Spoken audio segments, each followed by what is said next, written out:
의탁드리며 예수님의 이름으로 기도드립니다. 아멘. 사무엘상 2장 12절에서 18절 두 가정 서로 다른 신앙교육이라는 제목으로 하나님 말씀 증거하겠습니다. 사람의 생사화복 그리고 한 공동체의 흥망성쇠는 역사에 반복된 모습이라고 할 수 있습니다. 이 세상의 어느 누구도 어떤 민족도 영원한 영광을 누린 일이 없습니다. 어떤 시기에 잘 되고 흥하는 그런 그 과정을 거쳐가면서 어떤 시기에 그런 그 놀라운 은총을 누리는 사람이 있는가 하면 어떤 일들이 반복되면서 힘을 잃어가고 쇠하여 가다가 결국 망하는 지경에 이르는 개인과 그런 그 가정과 또 나라도 있기 마련인 것이죠. 오늘 말씀 속에는 두 가정의 이야기를 대조하면서 세워졌던 가정의 이야기와 그렇지 못했던 가정의 이야기를 너무나도 분명하게 들려주고 있습니다. 한 가정은 자녀를 잘 양육하여서 오늘날까지도 많은 사람들에게 존경받는 사람으로 기억되고 있는가 하면, 다른 한 사람은 가정교육, 자녀교육에 실패해서 그 결과가 비참해지고 부끄럽고 안타까운 사람으로 그렇게 기억되는 그러한 가정이 되게 된 것이죠. 가정의 달을 지나가면서 특별히 우리는 무엇을 위해서 기도해야 하고, 또 우리가 가정을 세워가는 데 있어서 어떤 부분을 반성하고 되돌아봐야 하는지를 생각해보는 그런 시간이 될 수 있게 되기를 바랍니다. 하나님 안에서 든든히 세워졌던 가정의 대표적인 예로 하나님께서 말씀하시는 가정은 한나의 가정인 것이죠. 한나의 자녀의 양육의 첫 번째 특징을 오늘 성경이 말씀하고 있는데, 한나는 자녀를 하나님께 의탁했다는 것이죠. 하나님께 맡길 부분을 맡기고 그렇게 자녀를 양육했습니다. 그 결과 어린 사무엘에게 두 가지 모습이 나타나게 되었다. 오늘 성경은 말씀하고 있습니다. 18절 같이 읽고 하나님 말씀 공부해 가도록 하겠습니다. 18절 함께 읽겠습니다. 시작. 사무엘은 어렸을 때에 세마포의 옷을 입고 여호와 앞에서 섬겼더라. 아멘. 사무엘은 어렸을 때에 세마포 옷을 입고 여호와 앞에서 섬겼더라. 두 가지를 말씀합니다. 첫 번째는 뭐냐면 하나님 앞에서 자라게 되었다, 이렇게 말씀합니다. 그래서 18절에 여호와 앞에서, 하나님 앞에서 사무엘이 자라게 된 것이죠. 이 말은 사무엘이 하나님을 의식하는 아이로 자라게 되었다라는 그런 그 뜻을 가지고 있습니다. 사무엘은 어린 아이였음에도 불구하고 자기 앞에 하나님이 계시다는 것을 느끼고 인식하고 살아가게 되었다는 것이죠. 하나님이 내 앞에 계셔, 하나님이 내 앞에 계셔. 늘 이게 사무엘의 마음속에 있었다는 것입니다. 여러분, 하나님이 내 앞에 계시니까 어떻게 행하겠습니까? 어떻게 말하겠습니까? 우리가 좀 존경하는 분을 만나게 되면 함부로 말하는 것들도 절제하고 함부로 행동하는 것도 우리가 자제하지 않습니까? 그러면서 그것이 내 삶의 성품이 되고 인격이 되는 그런 때가 오게 되는 것이죠.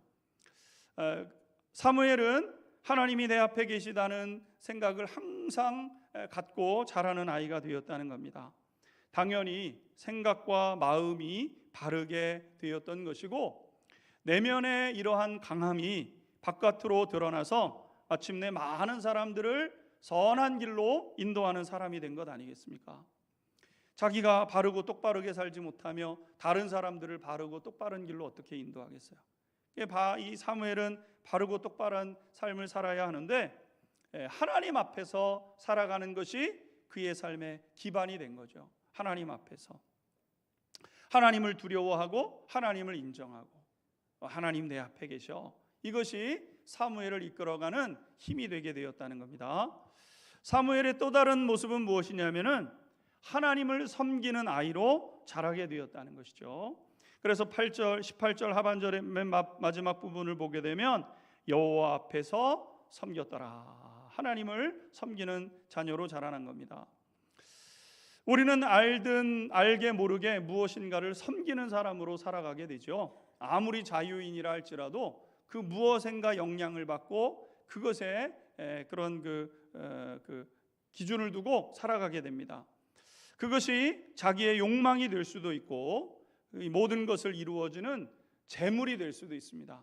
우리는 사실 그것들을 나는 안 섬깁니다 할지 모르지만 그것에 지배를 받고 그것에 지시를 받고 영향력을 받게 되는 것이죠. 내 마음대로 내 뜻대로 내가 하고 싶은 거를 해야 되는데 못해요. 화가 나고 분노가 치밀어 오르러서 어쩔 줄 모르는 마음이 생깁니다. 욕망의 지배하에 있기 때문 아니겠습니까? 내가 욕망을 지배한다고 하면 여러분 못한다고 내가 거기에 휩쓸릴 이유가 뭐가 있겠습니까? 재물도 마찬가지죠.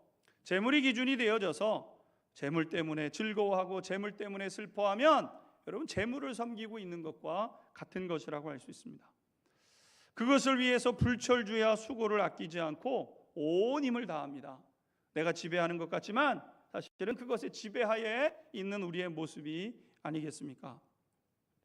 그런데 오늘 사무엘은 이런 것들을 섬기지 아니하고 하나님을 섬기는 자녀로 자라나게 되었다는 거예요. 하나님이 높여주시면 높아지지만 또 낮아져라 그러면 낮아지는 거죠. 하나님이 그렇게 하라고 하시는데 뭐가 문제가 있겠습니까? 하나님 선하신 하나님이시고 우리의 인생 걸음 인도하시는데 다 하나님 선한 목적으로 인도하시기에 그분을 믿고 의지하면서 믿음의 여정을 걸어가게 된 겁니다. 하나님께서 바라시는 것이 무엇인지를 알고 그것을 따라 살아가는 사람이 되게 되었다는 거죠. 어린 나이였음에도 불구하고 사무엘은 이렇게 자라나게 되었습니다. 그런데 하나님을 섬기며 살아가는 사람, 이 하나님 안에서 생명의 길이 찾아지게 되는 것이죠.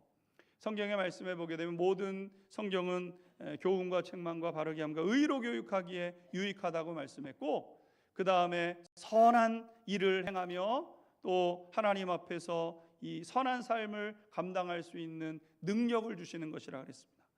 우리가 자녀들에게 무엇인가를 알려주고 가르쳐주는 거 다 못하는 거 성경이 알려주는 거 아니겠습니까? 그러니까 사무엘은 한평생 하나님을 섬기며 자라면서 감정의 기복이나 내 뜻과 내 마음 이게 상관이 없어요. 오직 하나님의 뜻대로 하나님이 사용하시는 사람으로 세워지게 되었던 것이죠.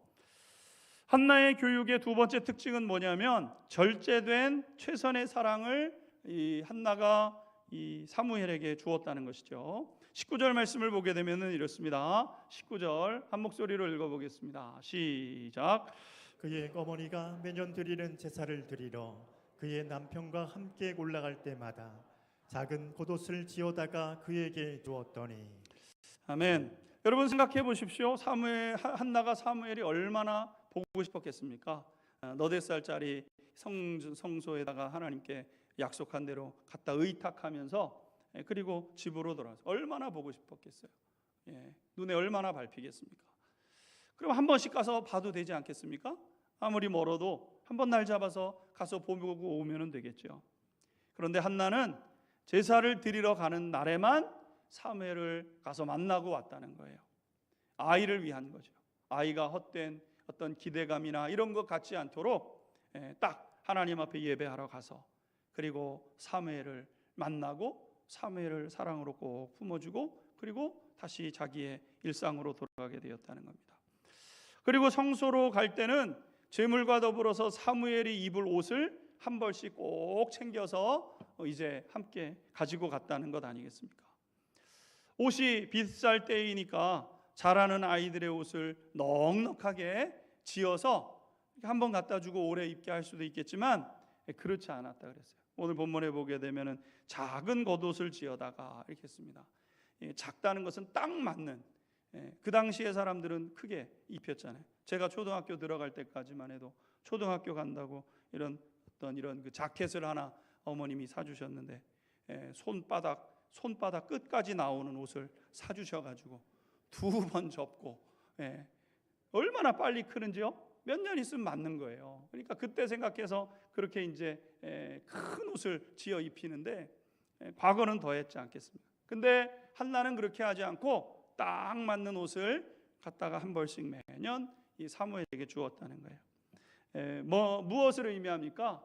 우리가 몸은 떨어져 있지만 항상 너 기억하고 있단다. 내가 얼마 지나면 얼마만큼 몸이 크는지 다 알고 있어. 그러니까 네 그거 꼭 기억하렴. 언제나 내가 너를 사랑하고 있단다. 몸은 떨어져 있지만 내가 너를 얼마나 사랑하고 있는지를 사무엘이 느낄 수 있도록 한나가 그렇게 사무엘을 양육해 갔던 것 아니겠습니까? 모든 사랑이 그렇지만 자녀를 사랑하는 사랑 역시요 절제된 사랑이 필요로 하는 것입니다. 사랑이 부족해서도 안 되지만 사랑이 넘쳐나도 좋은 사람으로 자라나지 않습니다. 사랑은 무조건 많다고 되어지지 않는, 그 사랑은 하나님의 사랑밖에 없습니다. 그것은 모든 것이 다 그러해서 과하면 부족하니만 못한 것 아니겠습니까? 오늘 우리 시대의 우리 시대는 사랑이 부족해서가 아니라 과한 사랑 때문에 아이들이 바로 자라고 있는 겁니다. 여러분, 부모의 책임은 무엇이냐면은 자녀가 스스로 독립할 수 있도록 해주는 거죠. 때가 되면 자녀들은 자기 힘으로 거친 세상에 마주해야 되는 것 아니겠습니까? 그래서 내가 해줄 수 있는 것과 해줄 수 없는 것을 딱 분별해서 마음껏 모든 것을 다 해주는 인생이 아니라 꼭 필요한 것들을 골라서 자녀들에게 해주는 거예요. 헛된 마음 갖지 않도록 자기의 마음을 지킬 것을 지켜가도록. 여러분, 어머니 입장에서는 가서 만나서 위로해주고 쓰다듬어주고 보듬어주면 여러분 그거보다 좋은 것이 없죠. 그러나 그렇게 하지 않았다는 거예요. 그에 비해서 엘리의 가정교육은 어떠했는가? 엘리의 교육은 하나님을 인격적으로 만나도록 그 장을 마련해 주지 못했을 뿐만 아니라 잘못에 대해서 꾸짖지 않는 그러한 교육을 하게 되었다는 것이죠. 22절에 있는 말씀 같이 한번 읽어보도록 하겠습니다. 22절 함께 읽겠습니다. 시작. 엘리가 매우 늙었더니 그의 아들들이 온 이스라엘에게 행한 모든 일과 회막문에서 소종드는 여인들과 동침하였음을 듣고. 아멘. 엘리의 아들들은 성소에서 일하는 여인들과 해서는 안 되는 일을 행하게 되었다는 거죠. 여러분, 지금 이게 무슨 일이 벌어지는 겁니까? 자기 마음대로 해오던 것들이 계속 자기 마음대로 하는 겁니다. 지난 시간에 우리가 보았던 것처럼 하나님 앞에 제물을 드리고 그 몫을 제사장이 받지요. 당연한 겁니다. 하나님이 그것을 보장해 주셨어요. 그런데 엘리 아들들은 어떻게 했습니까? 그냥 막무가내로 내놓으라는 겁니다. 자기 마음에 내키는 대로 달라 그러는 거예요. 자기 마음대로 세상 살 수 있습니까? 자기 마음대로 세상 살 수 없습니다. 자기 마음대로 살아서도 안 되는 거죠. 이 세상은 나 말고도 다른 사람과 함께 살아가는 세상이고 하나님 앞에서 사는 세상 아니겠습니까? 자기 마음대로 살면은 안 되는 거예요. 그런데 엘리는 자녀들을 양육하면서 그렇게 양육을 했다는 것 아니겠습니까? 성소는 하나님께서 하나님의 백성을 만나기 위해서 하나님이 정해주신 장소예요. 하나님은 어느 곳에 계시지만 우리가 교회에서 예배 드릴 때뿐만 아니라 집에 가거나 일터에 가도 하나님 거기 계시지만 하나님을 만나기 위해서 하나님 그 장소에 가서 하나님 만나겠습니다. 그래, 이 장소에 오면 내가 다른 데는 몰라도 여기서 만나줄게. 하나님께서 정해주신 장소가 성소죠. 그런데 자기 마음대로 행하는 것이 습관이 되어져서 하나님도 없고 다른 사람도 없고 다 자기만 남아있는 것이 엘리의 두 아들의 모습 아니었습니까? 제사도 자기 마음대로 드리고 성소에서도 자기 마음대로 행하고 자기 마음대로.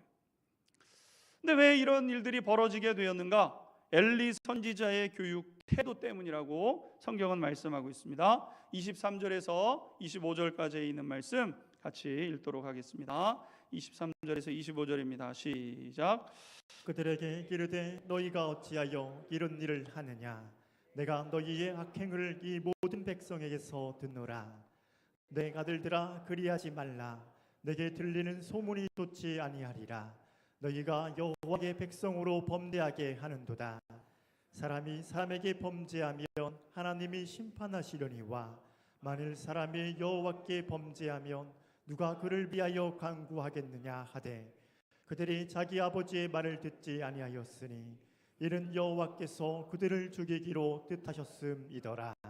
아멘. 오늘 본문에 보게 되면은 엘리 선지자는요, 잘못하는 자녀들을 향해서 그리하지 말아라. 내게 들리는 소문이 좋지 않다. 이렇게 얘기를 했다는 거예요. 지금 소문이 중요합니까? 아이가 죄를 짓고 그 죄 때문에 죄에 잠식되어져서 죽어가고 있는 상황인데요.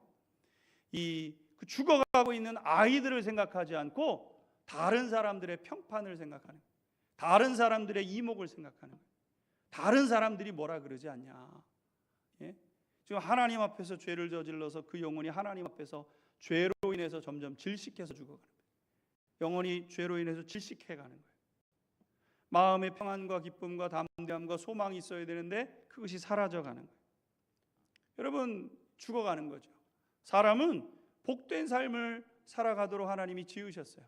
그래서 바른 길로 행해야 여러분 복된 삶을 살아갈 수 있습니다. 지나가는 어떤 어려운 사람들을 만났을 때 그냥 지나치는 게 좋죠. 그러면 육신적으로는 편하고 손해보는 일은 없어요. 그런데 여러분, 그렇게 하고 나면 내가 그때 나는 그래도 힘이라도 있었는데 내가 해야지, 내가 했어야 되는데 그걸 하지 않았네. 여러분, 하지 않았네 후회의 마음이 드는 거예요. 사람의 마음을 위축시키고 하지 말아야 될 것을 했기 때문에 마음속에 계속된 그런 그 마음의 고통이 찾아오게 되는 것 아니겠습니까?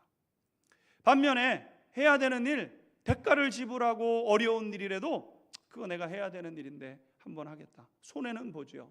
시간적으로, 물질적으로. 여러분, 손해는 볼 수 있지만 그것을 해냈다는 그 마음의 자부심과 자긍심이 내 자신을 점점 더 올곧은 사람으로 만들어가기 시작하는 거죠. 그래서 아무리 힘들고 어려운 일이라도, 아무리 많은 대가를 지불하는 일이라고 할지라도 그것을 해야 될 일은 해야 되는 거예요. 부모는 어떤 사람이냐면은 해야 될 것을 하도록 가르치고 세워주는 사람이 이 부모인 것이죠. 그런데 오늘 엘리 제사장은 그렇게 하지 않았다는 겁니다. 그러지 말아라. 소문이 좋지 않다. 사람들의 입담과 평판에만 마음을 두게 되었던 것이죠. 결국 그는 아들들을 살리는 것이 아니라 죄로 인해서 점점 질식되어져 가고, 그들은 이제 하나님에 대한 감각이나 인식도 없고 직업적인 제사장이 되었고, 결국 그들은 하나님 앞에 버림받는 사람이 된 거죠. 사람은 바른 길을 걸어야 숨을 쉬고 살게 되며 행복하게 걸어가게 되는 거죠. 그래서 하나님은 마땅히 행할 길을 아이에게 가르쳐야 된다고 말씀했습니다. 마땅히 행할 길을 가르쳐라. 아이들에게 가르쳐야 돼요. 부모의 역할은 뭡니까? 어렸을 때에 해야 될 것은 하고 하지 말아야 될 것은 하지 말아야 돼. 따끔하게. 그렇게 하면 다른 사람들이 뭐라 그러게. 다른 사람들이 뭐라고 얘기하는 게 뭐가 중요합니까? 아이가 그것의 기준을 가지고 자기가 해야 될 도리와 하지 말아야 될 것들을 선을 긋고 구별해 가면서 자기의 삶을 살아내야 되는 것 아니겠습니까? 여러분, 우리들의 아이들은요, 우리가 지키는 데 한계가 있어요. 어느 시점이 되면은 바깥으로 나가게 되는 아이들 아니겠습니까? 부모가 책임져 주지를 못해요. 그러니까 부모는 자녀들이 나아갈 수 있도록 그 장을 마련해 주는 거예요. 하나님의 창조의 섭리를 보게 되면 이 세상의 모든 짐승들도 마찬가지지만은요, 돌보죠. 힘없고 어렸을 때는 다 돌봅니다. 어느 정도 힘을 갖추면은요, 그럼 이제 둥지 밖으로 끌어내는 거예요. 둥지 밖으로 안 나갑니다. 왜 나갑니까? 둥지처럼 좋은 데가 어디 있어요? 가만히 있으면 엄마 새, 아빠 새가 먹이 다 물어다 주지요. 위험에서부터 보호받지요. 몸집은 커지고 날개는 힘이 생기는데 나가지를 않는 거예요. 오늘 엘리 제사장이 그러면 그걸 끄집어내야 되는데 끄집어내지를 않는 거예요. 그러지 말아라, 그러지 말아라, 그러고만 있는 거죠. 여러분, 새들도요, 때가 되면은 먹이를 끊잖아요. 그래서 배가 고파서 바깥으로 나오는 걸 갈등하기 시작하게 되죠. 먹이를 주지 않습니다. 먹이를 물고 먼 바깥에서 보고만 있고 나오라고 메시지를 자꾸 주잖아요. 그럼 어떻게 합니까? 이제 어쩔 수 없이 나가서 여기 부딪히고 저기 부딪히고 떨어지기도 하지만은요, 날개짓을 하면서 힘을 얻기도 하고, 그러면서 결국 하늘을 아는 그러한 그 새가 되는 것 아니겠습니까? 부모는 자녀들을 다 책임져 주지 못합니다. 시간이 가면 갈수록 노쇠해져 가고 힘을 잃어가는 것이 우리의 인생이기 때문에 어느 때가 되면 자기 힘으로 서서 사회에 나가서 일할 수 있도록 해줘야 되는 거죠. 오늘 엘리의 문제는 무엇이었냐면은 과도한 사랑, 그게 사랑인 줄 알았겠죠. 그냥 무슨 일 있으면 품어줘. 그러지 말아라. 다른 사람들이 뭐라 그러나. 다른 사람들의 문제가 아니라 엘리 두 아들의 문제였다는 것이죠. 그런데 결국 더 큰 문제가 생기게 되었다는 것입니다. 그것이 무엇이냐면은 하나님의 시선이 엘리와 이 엘리의 가정에서 떠나기 시작하셨다는 거예요. 25절 하반절 말씀을 보게 되면 이렇습니다. 25절 하반절을 다시 보십시오. 화면으로 같이 한번 읽어보겠습니다. 시작. 그들이 자기 아버지의 길을 듣지 아니하였으니 이는 여호와께서 그들을 죽이기로 뜻하셨음이더라. 아멘. 말을 듣지 않는 거예요. 이제는 해도 듣지 않습니다. 그냥 자기 고집을 가지고 살아가는 거예요. 그럼 여러분 그것으로 끝납니까? 아니에요. 하나님께서 그냥 그들이 그냥 죽는 그 저주와 멸망으로 가는 그 길에 이제 하나님도 이제 그냥 내버려 두시는 거예요. 어쩔 수 없어요. 말을 끌어다가 물가에까지는 데려가죠. 물을 어떻게 먹습니까? 자기가 먹어야지. 먹지 않기로 결정을 하고 있어요. 아무도 못해요. 누구도 하지 못합니다. 하나님도 그냥 그들의 그 악행을 보시고 소망이 없다. 소망이 없다. 썩어 들어가는 세포는 도려내는 방법밖에 없죠. 엘리 선지자는 제사장이며 이 사사의 직임을 감당했던 사람이었기 때문에 하나님의 은혜와 복이 흘러가는 것은 당연합니다. 하나님의 축복은 물과 같은 것이 흘러가는 겁니다, 여러분. 어디서 그냥 뚝 떨어지는 것이 아니라 쭉 줄기를 통해서 흘러가는 거예요. 하나님으로부터 권위자로부터 그 사람들에게 흘러가요. 부모님으로부터 자녀들에게, 목회자로부터 성도님들에게 흘러가는 거예요. 이게 하나님의 복이에요. 복된 사람을 만나면 복이 당연히 흘러가게 돼 있어요.